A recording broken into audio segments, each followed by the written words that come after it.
So, Rasheen, I'm going to start off with a simple question. When you think about the play as a whole, obviously, like the whole book that we've read, what emotional or intellectual shift did you face? And what moment triggered that out of you the most? Well, I noticed a shift when the protagonist finally admitted that they didn't just understand who they were becoming. The moment that made me stop seeing it as a play, but more as a story, was when I started seeing how people grow through discomfort. It pushed me to think about how identity isn't fixed. It's something we negotiate constantly, especially when we're under pressure from family, for instance, school, and our community. So, when talking about the central conflict of the play, how do you interpret it? Not just as like a plot device, but more as like a commentary on a larger social or larger issue going on in society? That's a great question. To me, conflict represents tension between individuality and collective responsibility. The character isn't just fighting their own doubts, they're navigating the expectations of people around them. It reminded me how many cultures, including mine, value community, harmony, and sometimes the cost of personal expression. Of course. The play seems to ask whether it's possible to do both without really losing yourself. I'm going to ask you something that's a little bit different here. Talking about the theme in the play, which theme do you think resonated to you the most? And what do you think the theme had influence on characters' actions in that play? Because we've seen the problem that's in the play. Obviously, there's discrimination. They're sticking together as a community to face that discrimination. We've seen this in school about Indigenous cultures. So how do you think that this trauma and these themes can, influence the characters' decisions in the play? Yeah, that's a great question. The theme of balancing personal goals and family expectations resonated with me deeply. I've had moments where I felt torn between from what I want and from what other people think is right for me. And because of that, I understood how the protagonist's hesitation on a more personal level, because I connected with it deeply. And their choices didn't feel dramatic, although some people might think that. And they felt familiar to me because I've been in that same position before. And it made me more empathetic towards the mistakes and more aware how identity really shapes relationships. Yeah, and it really shapes who you are as a person. Especially in community and everything. Exactly. Yeah. So now talking about the play itself. We've watched the play Res Sisters in class. We haven't just read it, we've seen it staged. So how do you think the staging, the lighting, or design choice from the playwright and from the crew shaped the story, and how did it influence your understanding of the story? Because we've seen scenes with Zaboonigan with props and everything, the voice changes, we've seen them yell, we've seen connection, but we've also seen discomfort. How do you think all of the play put together and performed shaped what you think? Yeah, I get this question a lot.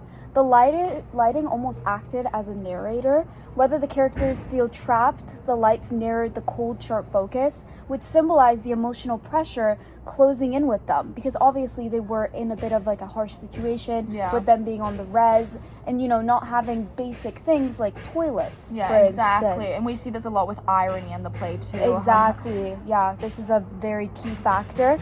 And when they experienced the clarity, the stage opened up with warmer tones. And it wasn't just an aesthetic, it communicated the internal landscapes of the characters themselves. And it helped me understand the emotional stakes without needing any extra thing to add on to it. And this also goes towards the scenery where the play was. For instance, for us, where we're doing the play as ourselves, we're doing it in, where the situation of them was in the first place. Okay. So I'm going to end this interview asking, I think, the deepest question that everyone can understand, which is, if you had to identify the playwright's, deeper intention during this play, what would you say that would be? What would they want to communicate to the people watching that play and to communities and to, just people in general who want to, build knowledge about what actually happened, how it was like? Because I think that this play gives a good example of how it was actually living on the res, whereas other stories just tell you about it from the past. So what do you think was a big influence on that? Well, I think the playwright wanted the audience to reflect on the growth that the characters had, and it requires patience, honesty, and sometimes discomfort because, they use some obscene languages and some obscene references. Of course, yeah, we've seen that. They're swearing, they emphasize it. Exactly. This is to showcase the current situation that they were in, that they should have never been put in the first place. Of course. And the story encourages how people slow down and listen to themselves, even when the world around them is loud. And it also suggests how communities make space for people to evolve. That message really connects with the learning relationship that it takes time, and it also applies to individual groups as a whole. Yeah. Because although you might not be Indigenous, you might have been in the same situation before. Exactly, because discrimination goes always, so you never know. This is just a good example, I think. Exactly. So you think it's a good example to show other people what actually goes on, how we can fight that, and just learning from past experience, let's say. Exactly, it's perfect. Well, thank you for this interview. Well, thank you, Rasheen. Okay, so I'm going to start off with my interview towards you. How do you think the relationship between these characters evolved throughout the play?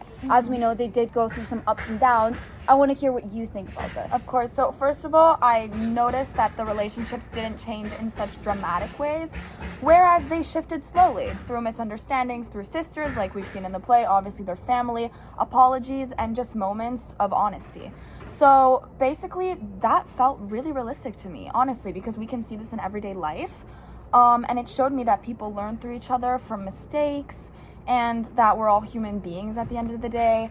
I resonated to this myself with friendships at school and just outside in general, because at the end of the day, we're all people living in this world, so we're going to have small interactions, we're going to have misunderstandings. And so seeing how the first people's principles connected to our way of living too really shows how globally we're all just as one. And yeah, finally the characters weren't just reacting, they were growing because of what they were going through. Beautiful response. Beautiful. Yeah. Okay, as we all know in the play, there is a lot of banter, a lot of arguing, but it does have its silent, more non-verbal parts that kind of shape your understanding of the character. Because, as again, silence is worth a lot of words. Exactly. So I want to ask you, what do you think this meant for the character's emotional state? Well, first of all, I think that sometimes silence speaks more than anything you can possibly want to say. So in the play, when we see silence, they were technically some of the most powerful moments that we've seen. When the protagonist hesitated before speaking, it really showed how they were reflecting on what they were going to say and how they did have a deeper conflict going on indeed, because as we can see, the conditions they were living in were definitely not the best. I think it really did show their internal conflict too, because the weight of what they weren't ready to say shows how much it can, pain them to say it. So yeah, the fact that those pauses made me pay attention to the body language and tone really added layers to the story, so we could see what was going on gradually and not just all at once. And yeah, it reminded me that communication isn't easy. It's not just verbal. Sometimes you can tell more from silence about what's going on from someone than from a bunch of words. So you never know Totally what agree. anyone's going through at the end of the day. 100%. Yeah. Okay, I'm going to hit you with a more difficult question. Okay. So if you, as one of the directors, could have changed one thing about the play, whether it would be staging, pacing, or casting, what would you change, and how would that really deepen and change the meaning of the play? All right, so that is a tough question. There's a bunch of scenes to choose from, actually. But if I had to pick one, it would probably be the final confrontation scene. It just felt really rushed, and I think giving the characters more space to breathe would have made the play more fluid, and we could actually see what was going on, whereas just again throwing this all out at once. I think a slower pace would really also highlight how difficult it is to confront someone. Like I said before, you never know what's going on. And yeah, it would have also reinforced the theme that understanding takes time, which is kind of the whole point. Something you already planned, just can't happen all at once. You need to gradually inform that person. So when they were confronting each other in the end, I just think that they should have, kept it more calm. One thing at a time, because if you throw it on all at once, it's just too much. Exactly. So I just would have added a bit more time in that final scene. Yeah. So, next question. Okay, are you ready? Yeah, I'm ready. So how does the play challenge or reinforce your assumptions about identity, community, and responsibility? So first, it challenged my assumption that identity is something you figure out.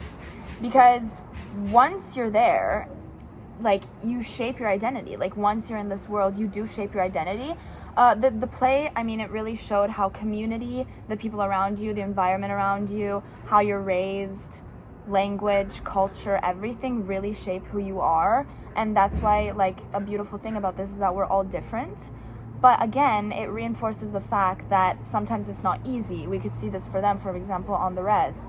It made me realize that my identity, myself, is shaped by the community I live in every day and how much it actually, you know, makes me who I am, sometimes in a good way, but also sometimes in a bad way. And I think it also just made me notice that we should just really focus on being ourselves, because at the end of the day, like, it's not worth staying and following trends that people are going through. We should actually figure out who we are, what we like, what we want to do, and then embrace that. Because if we're all different, there must be a reason. And I think that play, like, actually really made me figure that out. Yeah. So we have to figure out our identity, guys. Be yourself. Be yourself. Okay, last question, although I've had a fun time interviewing with you. What do you think the play suggests about healing, personal growth, and how did that message resonate with you? Well, first of all, I'm going to say that the play really shows how healing isn't speedy. It's not linear. It's messy, you get caught up, you can fail, and you can keep on going. And maybe sometimes that trauma also stays with you your entire life, like we've seen here. Obviously, it's still going on today. We can tell. So it's uncomfortable.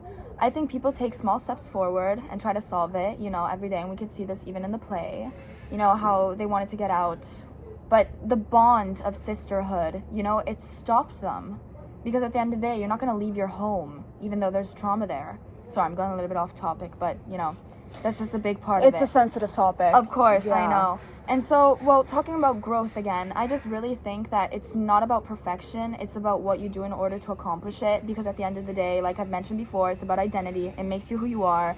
And it's about willing to look inside and to move forward. Because once you can get that out of your system and say, well, you know, I'm here now, like this is past me, I think that there you can actually achieve what is called true healing, which is found in acceptance and not avoiding the problem. So I think we can really see this in the play, that they just had to move forward, because sometimes it's just about that and not looking back. And getting reconciliation. Exactly. What they deserve. Exactly. So I think, like, you know, hopefully we're moving towards that.